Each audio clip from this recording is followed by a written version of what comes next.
Welcome to Digital Hospitality. I'm your host, Sean Walchef. This is a Cali BBQ Media production. We are coming to you from the Restaurant Transformation Festival sold-out event, two-day event at the JW Marriott in Austin, Texas with Restaurant 365. I've got some awesome guests here. I'm going to let them introduce themselves, and then we're going to get into a discussion about point of sale, about accounting, and about hospitality. The three pillars. The three pillars. I love it. That's it. Let's get it. All right, I'll start with introductions. Sean Brennan, Director of Sales at Qu POS. Steve Song, CFO of Luke's Lobster. And Paul Badesky, Customer Success Manager, Restaurant 365. So let's start on the POS side. Can you tell us about Qu? So a little bit about Qu. We are very deliberate in the segment that we focus on. We are an enterprise exclusive platform. We service only multi-unit operators in the fast casual and quick service arena. Awesome. Luke's Lobster, we're a vertically integrated lobster roll counter service style restaurant, but we also have our seafood processing facility in Saco, Maine. So we source our own lobster and deliver it to customers in lobster roll format. We also sell to Whole Foods and a lot of other higher-end grocery stores. All right. And at Restaurant 365, we try to tie together the POS system. We try to tie together operations and accounting so that we can make sure that our customers thrive and continue to grow. So tell us about the magic, because the magic is the integration of all of these things. Exactly. Integration is where it's at. We try to streamline the integration, get everything in electronically. We try to save operators time. We try to save them money. The time is better spent out with the customer, trying to get feedback, trying to give the product to the people. The POS system provides us real-time data as far as what the people are actually buying. And so we can then import that into our system, and we can work on theoreticals, right? You should have sold this much stuff, and this is what you actually sold. So we need to close that gap to fill that variance in. How do you find your partners? I love these two, honestly. I saw a few years ago, there's a bunch of, my former background is kind of investing and private equity. So I saw this infographic. You were in that and you got into restaurants? I got into restaurants. Yep. Are you feeling okay? Yeah. That's a transition. I lost a bet. You made too much money. You lost a bet? Yeah, fair enough. Go ahead. But I saw this infographic of all these different logos of different tech companies that are serving food space, and there's thousands of them. Yes. And it made my head hurt. Sure. It just seemed like everyone... I've seen that graphic, and it only gets bigger. Oh my It gosh. does. And I was like, this is crazy. I can't have this many partners. Yeah. It's ridiculous. These are point solutions that are looking for a problem to solve. So when I found these two organizations and they could do, this is my ERP in the store, this is my ERP in the back office, and they talk to each other, and it eliminates a lot of headache because you have data integrity going from point of sale straight through, and there's not so many middle people who are just clogging up the data or compromising data integrity. That allows me to scale and use their IT teams. We don't even have IT. My former colleague used to joke, we don't even know how to spell IT at Luke's Lobster. So these are the IT outsourced partners, and we can just run our business and not have to worry about all this other integration work. Can you give us an idea of the scope of the business that you guys run? Yeah, so we're relatively small, but we're growing. We have 22 company-owned locations here. 22 small? 22 is... Okay, let's see. When you're dealing with the heavyweights, the 22 small. Yeah. All right, fair enough. I like it. We're looking to grow to 100 at some point, so we want to scale. And the ability of these two systems allow my company to scale without adding a ton of people, either in IT or accounting or finance. We could probably triple our store count and not have an additional hire on my accounting team. Right now I have two great people. One was actually from our restaurants with no background. And we said, hey, we want to create opportunity for a true entry-level position. So we gave him a spot. And my other senior accountant, she's going to be promoted to an assistant controller soon. But she's been great. And between the three of us, we can close the books in 4 days. And Wow. just everything's just smooth. That's impressive. 4 days was a high performer on the closing. know, You I saw know, that in the yeah. slide, right? It's good to know.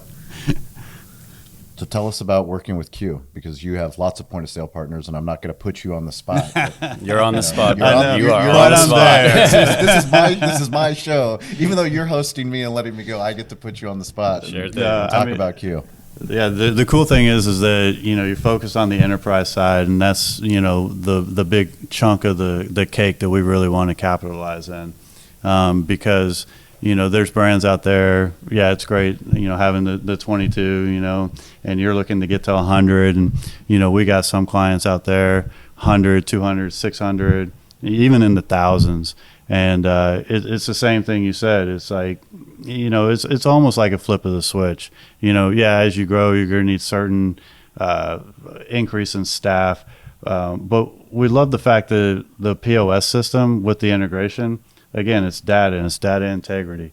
You know, so we want to make sure that from point A to point B it's coming.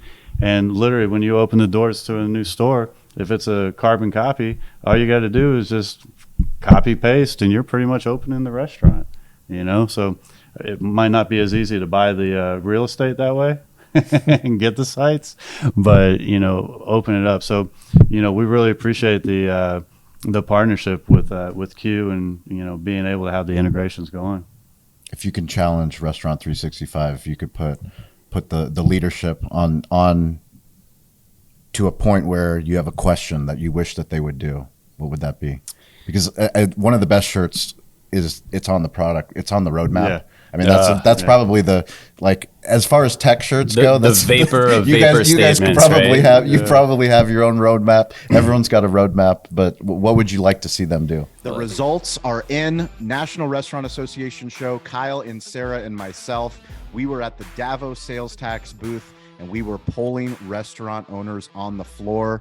This was a very unscientific poll, but the results are resounding.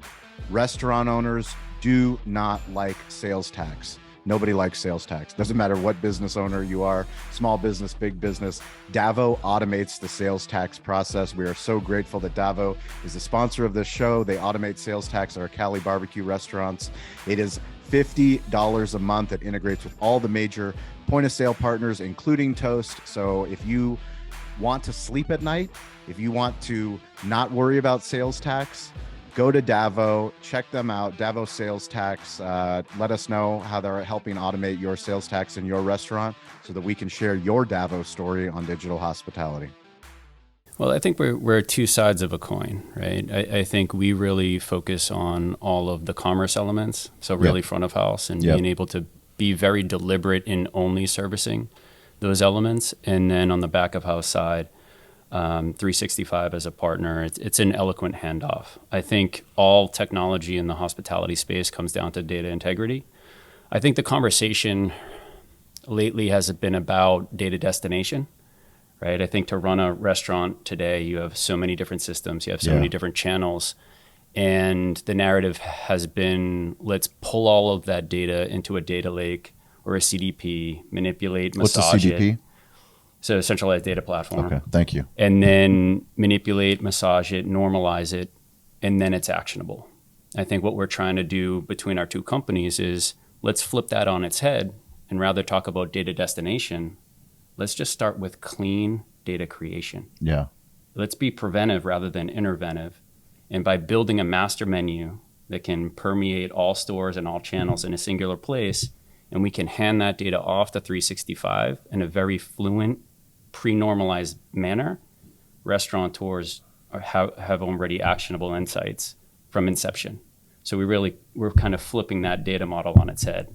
That's amazing. From somebody that I'm always talking about story, I'm always talking about brand, always talking about marketing. But when I get people like you on the show that are experts that can talk about the proactive versus reactive, that gets me excited.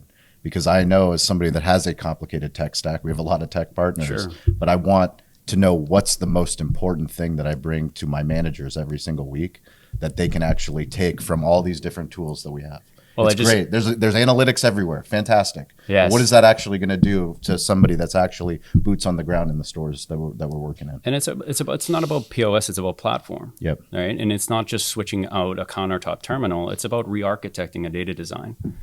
So when you find innovative, coming from a financial background and having data as a priority, looked at systems from a unique fashion. Yeah. And we've grown with them. We were very young and immature when we first met, right? But to find brands that are willing to go through the journey together, navigate the whitewater together, evolve technically together. I mean, that's hospitality, right? So it's been a fantastic relationship, and we appreciate them growing with us. And the partnership was really born out of a personal relationship. The core functionality of a point of sale, it's pretty commoditized. Yeah, sure. Payment processing, menus. But what we really appreciate about them is when we had unique problems or unique issues that we wanted to solve, we worked with them to develop their next iteration, and then they factored that in so that we have the data that we needed. I'll give you an example. If you order from us, you can get a combo. So if you just use the traditional, McDonald's style, you get a burger, you get fries, you get a drink. I want to know how many drinks did we sell. But a lot of typical POS systems, they only have one button for a number one combo. Yep. So then for me to see how many fries I sold, I'd have to add up all these different Yes. things. What I told them is I don't care how the person orders that item. Have it all just build from the same alphabet. Yeah. So don't give me the words as the menu items. Give me the alphabet. And the menu items can be combinations of the letters, but that should automatically be tallied up in the back. Then I could have that flow into my accounting system and broken out by different sales categories. So I have data real time of what I sold, how much money I made on the different products, regardless of how it was ordered as a package or Yeah. a la carte. And that was what was great about them. They were willing to re-architect their system, whereas I think a lot of other legacy first movers, they already had it going, and it's get on the train or not, but we're not going to do anything that you may need. And I think it's been a huge boon for you, because now you can leverage a lot of those tools for your unified data source. Sure. I'm butchering that name. But it's co-authored, Yeah. right? I mean, this is a Yes. co-authored experience. I think sometimes companies develop in a bubble, right? And they become the experts. Yep. And I think when you're able to have an agile roadmap, have a transparent roadmap with your brands, listen to the brands. Where their suggestions don't fall into a suggestion box of oblivion. They're never answered to or responded to. To be able to have conversations at an empathetic level, understand the user and operator or guest journey that's surrounding that feature function request, and then how do we execute that together? It doesn't mean we're a custom dev shop, but it means we're a collaborative one. And I think having that conversation around, say for instance, that single item. I have a lobster roll that can be sold independently. I have it, maybe there's a 2 lobster roll combo, maybe there's a party pack, but I want to see how lobster roll has performed across all of those different items. Being able to do so without diluting your data, saying, I have a lobster independent, a lobster combo. No, I just have lobster, and I want to see how that's performed across all channels, regardless of price point, in all components of my menu, without having to make multiple SKU IDs that dilute my data. That's cleanliness. And then when we can hand that off to 365, that's already pre-normalized, right? So there's a lot of cool things that we've collaboratively built with our brands that it feels like it's a unified commerce platform built by brands. How do you say no? You said you're not a custom dev shop, and I am. Sure. I am the squeaky wheel. Great, awesome. With all my tech partners, So- Restaurant 365 knows, and they'll all know. But I know Sure. it because I know that my restaurant is not unique. Even though I have a barbecue brand in San Diego, I know that Yes. I'm not unique, and I know that technology, why we do this show, why we believe in what we believe, is this isn't a United States thing. This is a global thing. 100%. Literally, every restaurant on earth can benefit from technologies that you guys are developing, and we need to have input into those technologies. But we also have to be willing to give that feedback. But you also have to be willing to say no. Yeah, I think that's an incredible comment. And I think what we've said no to is probably more important than what we've said yes to. And I think it really comes down to being deliberate. I think in hospitality tech, there's a lot of companies that have incredible ambitions of being everything for everyone. And I love that ambition, right? Yeah. I'd love to help everybody if I could, right? We've been very deliberate around focusing just on multi-unit operators. I love the SMB space. We love the SMB space. There's a type of intimacy there that's difficult to transcend when you get into the multi-unit enterprise design. But if we were to dilute our resources with an SMB portfolio and try and be an enterprise executing company, that's very difficult to do. We also only do fast casual and quick service. We don't do retail. We don't do C-store. We don't do fine dine, because everything, we want to be a gold medalist in one event, not a bronze medal decathlete trying to be everything for everyone. That's good. I like that. Right. So that's pretty good. It's a good thing we got that recorded. That's fantastic. but that's saying no to all of those segments. Yeah. Right. That's us saying no and being deliberate in the way that we've built the company, the way that we've developed the platform. And then therefore, I might have to say, Steve, listen, we can execute on 1 and 2, but 3, 4, and 5 isn't happening. But given that our entire portfolio is only multi-unit and fast casual quick service, we do 3-week sprints. We do monthly releases at this company. And 100% of that release should positively impact your brand. You might have not made that feature function request, but brands like you, it's all we service. Yeah. So it should be, some companies, they do quarterly releases, and 20% of that release might impact your business. 100% of all of our releases should impact your business, because we only do fast casual quick service and we only do multi-unit operators. Does that make sense? Makes sense. We're saying no just in the way that we're built as a company. Yep. So You guys say no? No. Yes, no. But the same token, I mean, I've always said I've been with Restaurant 365 for 5 years now, and the company is very organic, right? We have an idea portal that is open for everybody to put their ideas in. Does that mean that everything's going to, pop out on the next release or even 6 months from now? No, not at all.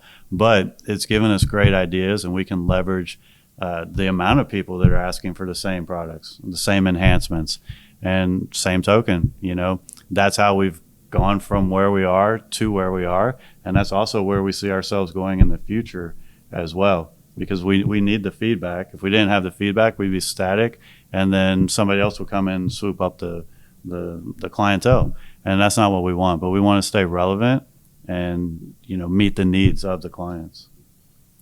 I wish I had that in my hedge fund life, just to have crowdsourcing all the investment ideas and just charging everyone. Yeah, it's interesting just hearing you talk about it, because we went from a breakfast concept and a full menu that was all over the place to really narrowing down and saying no to a lot of things. And we upset a lot of our customers in our community, in our village, that believe in our brand, because we decided to go all in on barbecue.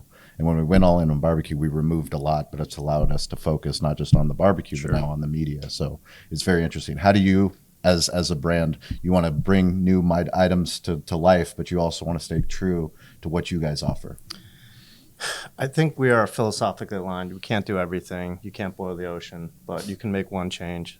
It's an interesting thing. Don't fact check me on this, but the word priority was never meant to be plural. So if you think about it, it was always supposed to, what is the one thing you need to do? It was never meant to never but just people have bastardized it, and so I don't know if I can say that on. You can, yeah, that's fine. This is an entrepreneurship podcast. We're not bullshitting each other here. So I always just focus on, like, what is the one thing, what is the most important thing I need to do today, this week, this year, and adding new menu items only if it fits into our kind of existing framework. I think of the world differently, but data flows through pipes, right? In metaphorically, you don't want to have to create new pipes every time you do a new thing. So if I'm going to add a new menu item, it's got to still flow through my ecosystem the same way. Then it's scalable. But if I have to keep creating new pipes for every exception, that's unmanageable at some point. You can't really scale that way, because then you have to keep track of everything. Yeah. I joke to my team, what's the first step towards going towards a shit show? It's making an exception. And that's literally every time how it turns out. So, I say no to my boss all the time, because it's just creating more work for other people that we're just going to have to hire a junior person to manage this one thing. Sounds like parenthood too. Oh yeah. Yeah, I've got to say, I have to learn how to say no to my daughter, but I don't know how good I am at doing that. I can say no to my son better than my daughter. I'm still working on that. Yeah, that's a different topic. So, well, I'm very excited about what Restaurant 365 is doing, especially the fact that you guys have sold out this event, that you're continuing it in Chicago, continuing it in New York. Obviously, restaurant leaders are yearning for this type of education. We're yearning for this kind of camaraderie where we can not bullshit each other, talk about the truths. And the crazy thing is for me is every time I have conversations like this with the tech side and the restaurant side, we all are facing the same problems, and we just need to figure out ways to get together and share. And when we share, we can actually make impactful decisions that we take to our teams and make our businesses better. Be hospitable. Absolutely. I think if we all, whatever role you play in this industry, if you wake up and just say, I'm going to be hospitable today, we're all chief architects of this industry, Yep. right? And we can all drive that forward. So as long as we're being hospitable and collaborative, right? Not competitive, but Yeah. collaborative, right? Correct. And I think if we get back to being hospitable, there's no ceiling to what we can do here in this industry.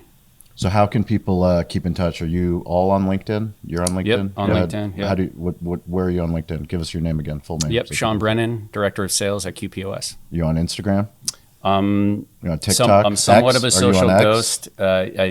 I've worked to kind of gain some privacy, but LinkedIn's the way to go. LinkedIn's the way to Yes. go? Okay, perfect.